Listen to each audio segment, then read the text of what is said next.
Baik, Assalamualaikum warahmatullahi wabarakatuh. Perkenalkan, nama saya Mutia Mahmud Farhat dengan NPM 073523111050. Di sini saya akan menjelaskan tentang materi struktur etika. Sebelum masuk ke pembahasannya, di sini yang akan dibahas pertama yaitu norma. Norma adalah seluruh kaidah dan peraturan yang diterapkan melalui lingkungan sosialnya. Selanjutnya, menurut Thornycroft tahun 1991, ada dua macam norma, yaitu pertama norma umum atau universal, yaitu norma umum adalah aturan yang bersifat umum dan universal. Norma umum dibagi menjadi tiga, yaitu norma sopan santun, norma hukum, dan norma moral.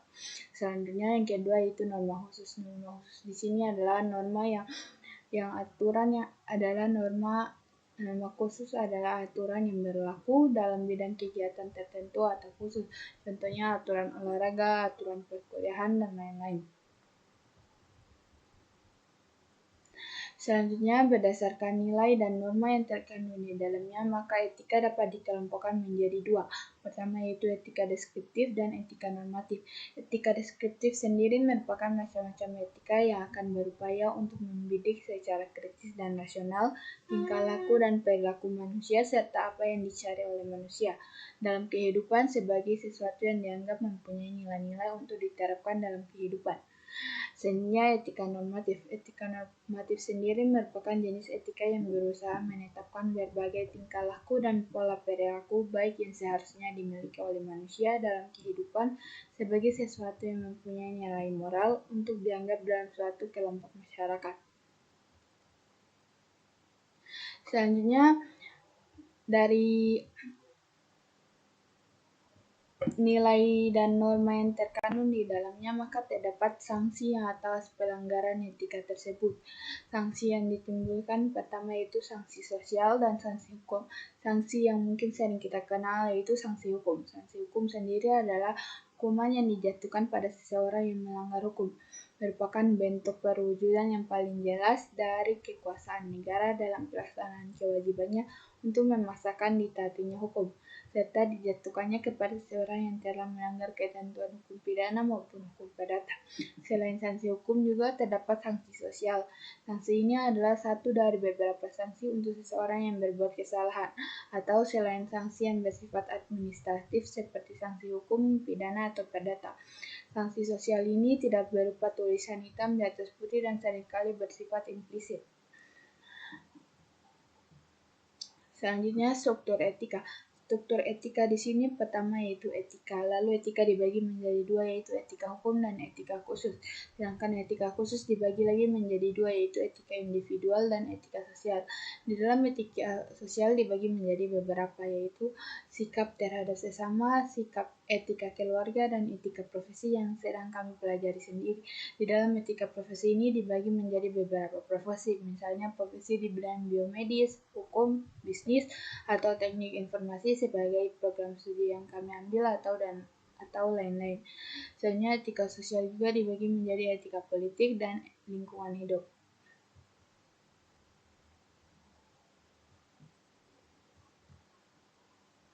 Mungkin itu saja penjelasan dari saya di bagian struktur etika. Selebihnya saya minta maaf. Wassalamualaikum warahmatullahi wabarakatuh. Assalamualaikum warahmatullahi wabarakatuh. Perkenalkan, nama saya Lola Amelia R. Saifuddin dengan NPM 073523111002. Saya dari kelas 4 IF3. Di sini saya akan menjelaskan tentang kode etik profesi. Etika profesi biasanya berkaitan dengan kode etik profesi. Kode etik profesi adalah norma yang diterapkan oleh kelompok profesi yang mengarahkan atau memberi petunjuk kepada anggotanya bagaimana seharusnya berbuat dan sekaligus menjamin mutu moral profesi itu di mata masyarakat. Contoh kode etik profesi di bawah ini adalah kode etik profesi untuk perawat dan apoteker. Contoh kode etik perawat dan klien.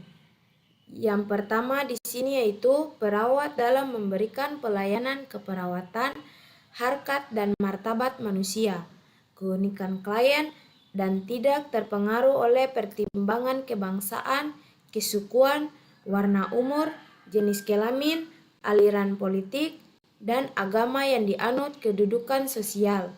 Kedua, perawat dalam memberikan pelayanan keperawatan memelihara suasana lingkungan yang menghormati nilai-nilai budaya, adat istiadat, dan kelangsungan hidup beragama. Ketiga, tanggung jawab utama perawat adalah kepada mereka yang membutuhkan asuhan keperawatan. Keempat, perawat wajib merahasiakan segala sesuatu yang diketahui sehubungan dengan tugas yang dipercayakan kepadanya, diperlukan oleh berwenang sesuai dengan ketentuan hukum.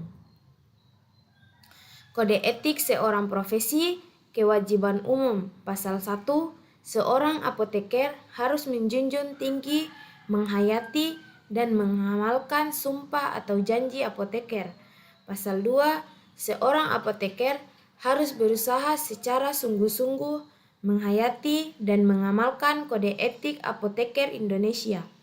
Pasal 3, seorang apoteker harus senantiasa menjalankan profesinya sesuai kompetensi apoteker Indonesia serta selalu mengutamakan dan berpegang teguh pada prinsip kemanusiaan dalam melaksanakan kewajibannya. Pasal 4, seorang apoteker harus selalu aktif mengikuti perkembangan di bidang kesehatan pada umumnya dan bidang farmasi pada khususnya. Pasal 5, di dalam menjalankan tugasnya, seorang apoteker harus menjauhkan diri dari usaha mencari keuntungan diri semata yang bertentangan dengan martabat dan tradisi luhur jabatan kefarmasian. Lanjut ke fungsi kode etik profesi dan kelemahan kode etik profesi.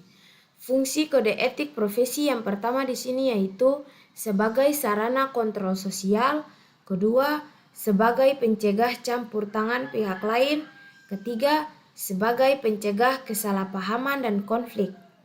Kelemahan kode etik profesi yang pertama, idealisme yang terkandung dalam kode etik profesi tidak sesuai dengan fakta yang terjadi di sekitar para profesional. Kedua, kode etik profesi tidak dilengkapi dengan sanksi keras jika terjadinya penyimpangan oleh anggotanya.